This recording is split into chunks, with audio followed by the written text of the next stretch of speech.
أعوذ بالله من الشيطان الرجيم. بسم الله الرحمن الرحيم. الحمد لله رب العالمين، والصلاة والسلام على أشرف الأنبياء والمرسلين وعلى آله وصحبه أجمعين. سبحانك لا علم لنا إلا ما علمتنا إنك أنت العليم الحكيم، ولا حول ولا قوة إلا بالله العلي العظيم. اللهم لا سهل إلا ما جعلته سهلا، وأنت تجعل الحزن والصعب إذا شئت سهلا. رب اشرح لي صدري ويسر لي أمري واحلل عقدة من لساني يفقهوا قولي. حسبنا الله ونعم الوكيل، حسبنا الله ونعم الوكيل، حسبنا الله ونعم الوكيل، ولا حول ولا قوة إلا بالله العلي العظيم. Sekalian jemaat yang dirahmati Allah Subhanahu wa taala sekalian, Assalamualaikum warahmatullahi taala wabarakatuh. Alhamdulillah, pada hari yang penuh berbahagia ini, menghulu segala hari, mari sama-sama kita panjatkan setinggi-tinggi kesyukuran kepada Allah Subhanahu wa taala. Dengan berkat limpah kurnia Allah Subhanahu wa taala masih lagi memanjangkan usia kita tak mati lagi hari ini, kita dapat sehat lagi hari ini, dan alhamdulillah kita boleh kerja lagi hari ini. Allah Subhanahu wa taala banyak bagi nikmat kepada kita, dan alhamdulillah juga Allah Subhanahu wa taala jemput kita hadir ke rumah Allah Subhanahu wa taala ini. Mudah-mudahan dengan segala nikmat yang Allah Subhanahu wa taala kurniakan kepada kita, insya-Allah kita gunakan untuk lebih dekat dengan Allah Subhanahu wa taala. Sidang jemaat, para muslimin yang dirahmati Allah Subhanahu wa taala sekalian, sepatutnya pada hari ini khatib dan juga tazkirah yang akan berada dengan tuan-tuan sekalian ya Fadil Ustaz Zulkifli Ahmad. Tapi last minute tengok-tengok dia tak dapat bersama-sama dengan kita, dengan mungkin ada kesulitan-kesulitan yang tertentu. Jadi tiba-tiba saya dapat panggilan bersama tuan-tuan sekalian. Saya pun dah minit ni sambal apa yang ada untuk bersama dengan tuan-tuan sekalian. Mudah-mudahan kongsian sedikit ini Allah Subhanahu wa taala bagi manfaat. Tuan-tuan yang dirahmati Allah Subhanahu wa taala sekalian, dalam jangka masa yang agak singkat ini, saya ingin berkongsi dengan tuan-tuan sekalian mengenai perkara yang semua kita di atas muka bumi Allah ini, tak kira orang Islam, tak kira orang yang tak beriman kepada Allah Subhanahu wa taala, semuanya cari satu perkara yang menyebabkan kepuasan kita hidup atas muka bumi. Satu benda yang semua orang cari, tak kira siapa dia, hatta daripada pemimpin-pemimpin agung, daripada orang yang paling besar, sebesar-besar orang sehingga sekecil-kecil orang, semuanya cari satu benda yang disebutkan sebagai as-sakinah, yang disebut sebagai ketenangan dalam kehidupan. Semua orang cari perkara ini. Sebab itulah tuan-tuan yang dirahmati Allah Subhanahu wa taala sekalian, masing-masing kita tengok ada pertelingkahan, ada peperangan, ada benda itu, ada benda ini, sebab masing-masing nak cari benda yang boleh menyebabkan mereka hidup dalam keadaan tenang. Ada orang sangka dia tenang kalau dia dapat duit banyak, ada orang sangka dia tenang kalau dia dapat isteri banyak, ada orang sangka dia tenang kalau dia ni rumah besar-besar, ada orang yang rumahnya kecil, rumahnya okey, sederhana, tapi dia cukup tenang. Nak banding dengan orang yang duit besar-besar, duit banyak-banyak, kereta besar-besar, isteri yang ramai, tak tenang-tenang juga, sebab mereka tak dapat benda yang datang daripada Allah Subhanahu wa taala. Benda ini tak boleh kutip mana-mana, tak boleh dapat mana-mana kecuali bila Allah Subhanahu wa taala bagi, sebab benda ini daripada Allah. Allah Subhanahu wa taala sebut dalam Quran, Huwallazi anzala as-sakinata fi qulubil mu'minina liyazdadu imanan ma'a imanihim wa lillahi junudus samawati wal ard wa kana Allahu 'aliman hakima. Allah sebut dialah huwallazi anzala as-sakinah, dialah Allah yang menurunkan ketenangan, dia yang bagi ketenangan. Kita nak cari ketenangan pada duit, tak ada, sebab ketenangan daripada Allah. Kita nak cari ketenangan pada isteri yang cantik, tak ada. Ada ramai orang yang isterinya cantik-cantik, tak dapat sebulan 2 bulan cerai, sebab keterangan bukan pada kecantikan.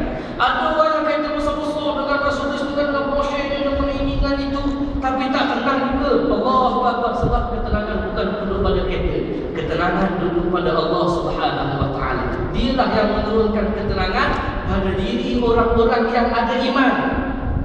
Untuk apa? Liyazdadu imanan ma'a imanihim, untuk menambahkan lagi iman, menambahkan lagi iman pada iman yang sudah sedia ada dalam diri dia. Iman dah ada, dia tambah lagi. Orang bila hatinya tenang, dia semakin beriman kepada Allah Subhanahu wa taala. Allahu akbar.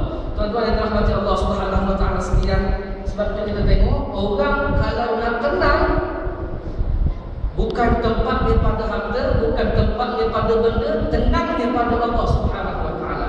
Kita akan tenang kalau kita ada semua perkara dalam masa yang sama kita ingat Allah Subhanahu wa taala. Kita akan tenang kalau kita tak ada semua perkara, harta tak ada, anak bini tak ada, kita sebatang kara, dalam masa yang sama kita ingat Allah. Allah bagi kita rezeki, Allah bagi kita ketenangan. Allah, ini orang yang hatinya tenang, orang yang bertaraf wali.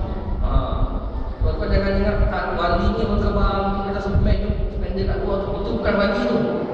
Orang yang hatinya tenang, orang yang bertaraf wali. Siapa kata? Bukan saya kata, Allah Subhanahu wa taala. Kata Allah Subhanahu wa taala, ala inna awliya Allah la khawfun 'alaihim wa la hum yahzanun alladzina amanu wa kanu yattaqun. Allahu akbar. Subhanallah.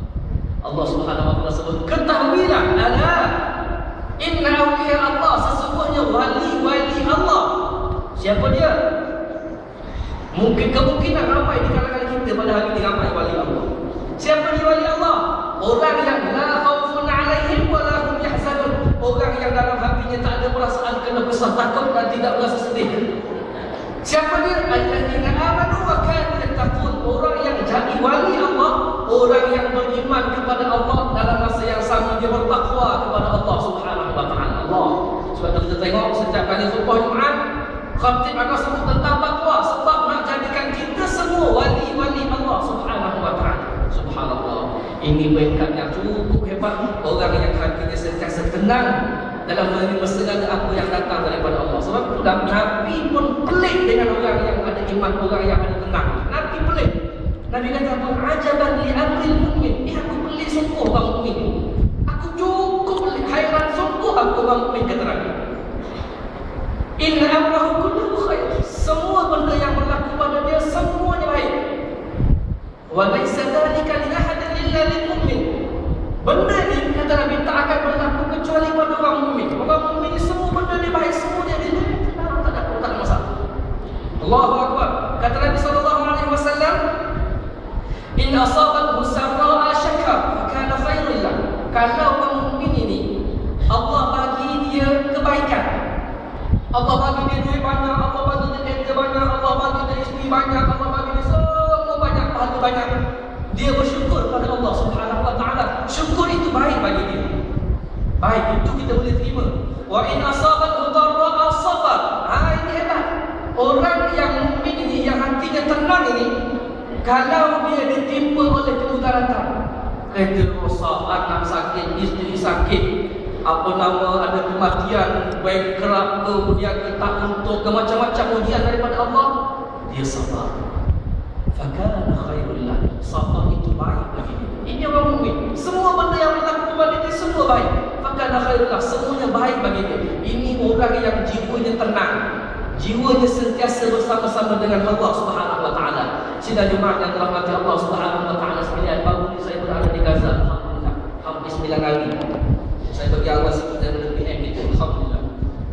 Paling boleh lewat sikit daripada PM kita. Cuma hebat dia hebat di sekitar kan. Sebab dia tetamu kerajaan saja ni, boleh main bawah dia. Tapi alhamdulillah dapat juga peluang jumpa dengan PM sembahyang ni. Allahu akbar, tuan-tuan sekalian. Kita tengok orang Gaza, subhanallah, subhanallah. Fakana khairul lahum. Semua perkara baik bagi mereka. Sekarang ni alhamdulillah, selepas peperangan Hijrah Sijin bulan 12 tahun ni, peperangan yang cukup hebat. Kita tengok peperangan 8 hari serangan Israel ke atas Gaza. Tengok tuan-tuan sekalian, Hamas, kerajaan di Gaza boleh serang balik. Ini cuba tuan-tuan tahu, boleh serang balik gunung Fajar, gunung Pom yang datang daripada Iran. Ini Twitter, ini politik. Iran Syiah macam mana pula Iran boleh tolong Hamas? Dua-dua masalah lain, dua-dua pandangan lain.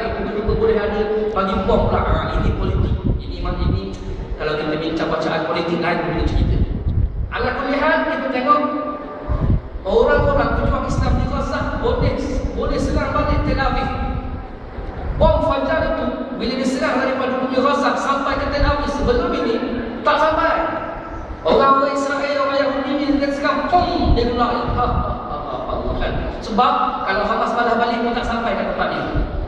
Bulan 12 baru ni sampai ke Tel Aviv, sampai ke Jerusalem. Subhanallah. Sampai ke Baitul Maqdis. Jauh 80 km boleh pergi. Orang Israel ni memang sifat di dalam peperangan, orang yang begini, sifat dalam peperangan, kalau diserang dia akan takut kecut terus. Memang kecut.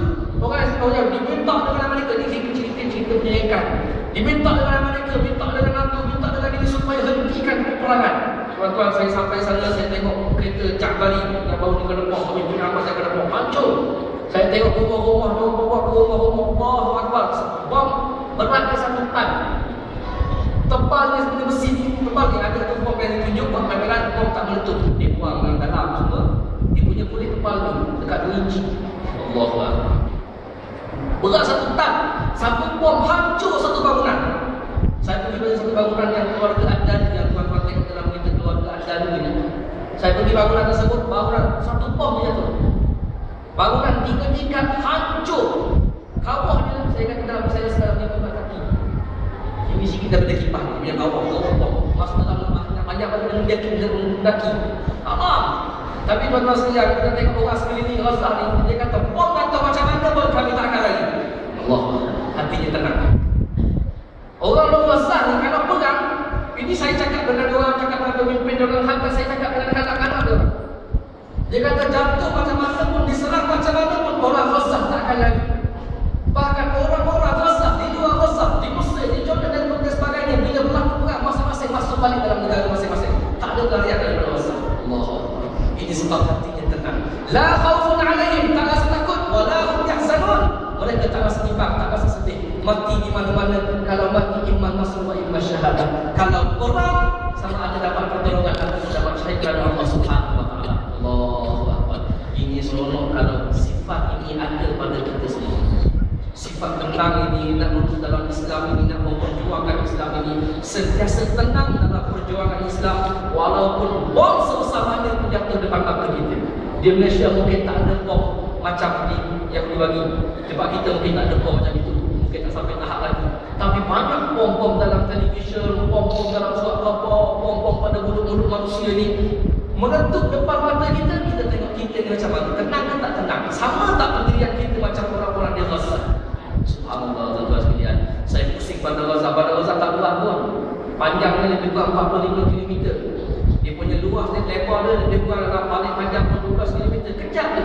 Sehari-hari saya pusing tu, pusing ke timur barat, boleh pusing satu negeri setiap hari. Allah, kecil sangat. Kalau saya orang Malang, lagi kecil yang di mana-mana. Allahu Akbar. Tapi tuan-tuan sekalian, bumi Gaza satu-satunya bumi di Palestin yang masih diperjuangkan, yang masih diberi dipegang oleh orang Islam. Allah, ini kita kalau tuan-tuan ada masa pergi bumi Gaza, tengoklah sendiri bagaimana keadaan.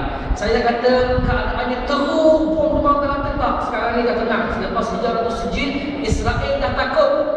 Dah takut dah. Dia tak berani dah. Kalau dulu kita tengok tanah pertanian dulu tak boleh masuk, sekarang kita boleh masuk dah. Orang Islam tak boleh kuasai tanah pertanian yang ada di sempadan. Kalau dulu saya pergi ke tanah sempadan, kalau duduk di situ pun dah kena tembak.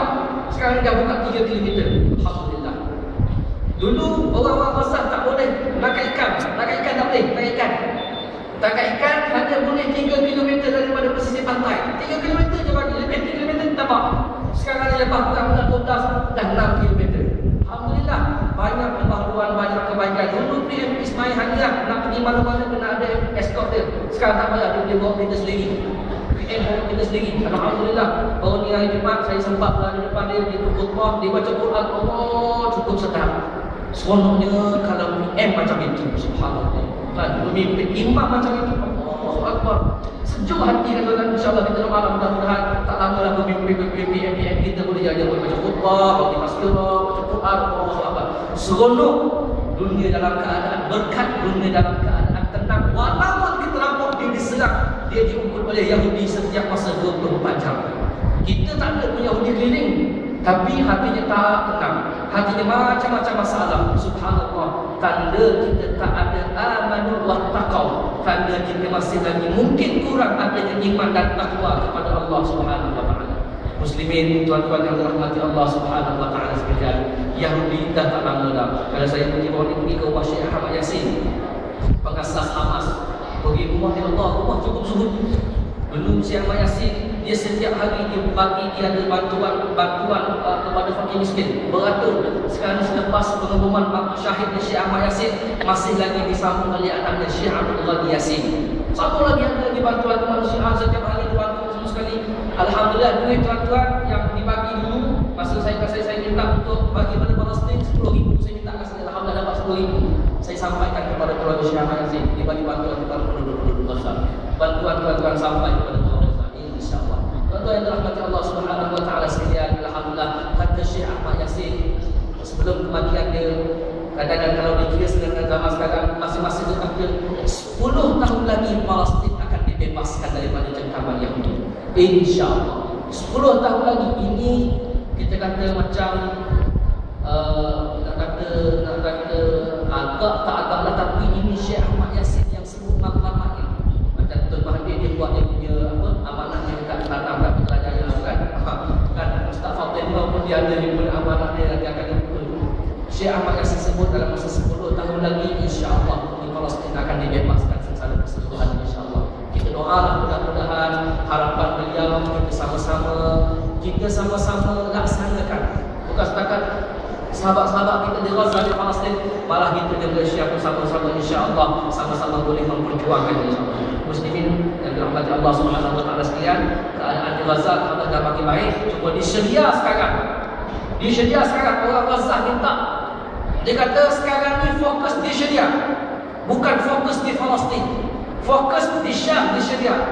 Kalau dulu Baitul Maqdis, Masjid Al-Aqsa dibebaskan, selepas Syria dibebaskan, sekarang ini kata mereka insya-Allah Masjid Al-Aqsa boleh dibebaskan sekiranya Jami' Umawi, Masjid Al-Umawi di Syria dibebaskan. Insya-Allah tuan-tuan sekalian, fokus insya-Allah sekarang kita fokus pada Syria, insya-Allah Syria bebas, insya-Allah Palestin juga akan bebas. Tuan-tuan rahmat Allah Subhanahu wa taala sekalian, sedikit pengumuman dia minta saya tentang depan sana ada 2 jenazah. Tuan-tuan boleh tengok 2 jenazah depan sana, bukan baru semalam baru sampai. Panas-panas lagi. Tuan-tuan pegang. Itu 2 jenazah hasil daripada sumbangan tuan-tuan. Itu semua duit tuan-tuan. Kan? Duit tuan-tuan semua. Tuan-tuan itu semua hak tuan-tuan semua. Jadi tuan-tuan boleh guna. Satu hati boleh masuk, insya-Allah. Jadi itu semua hak tuan-tuan. Cuma tak boleh nak pergi piknik Pakistan, tak boleh guna beg tu kan. Cuma itu semua hak tuan-tuan sekalian. Dan masih lagi berbaki kita dah bayar dah ada jumlah harganya sebelum masa ini pun lebih ada lagi apa nama sekarang kita dah banyak pendahuluan 21,835 masih lagi perlukan kepada sumbangan tuan-tuan sekalian. Sebulan lebih kurang 3,000 kita kena bayar baik. Jadi tuan-tuan, kami mengharapkan masih lagi berterusan sumbangan tuan-tuan.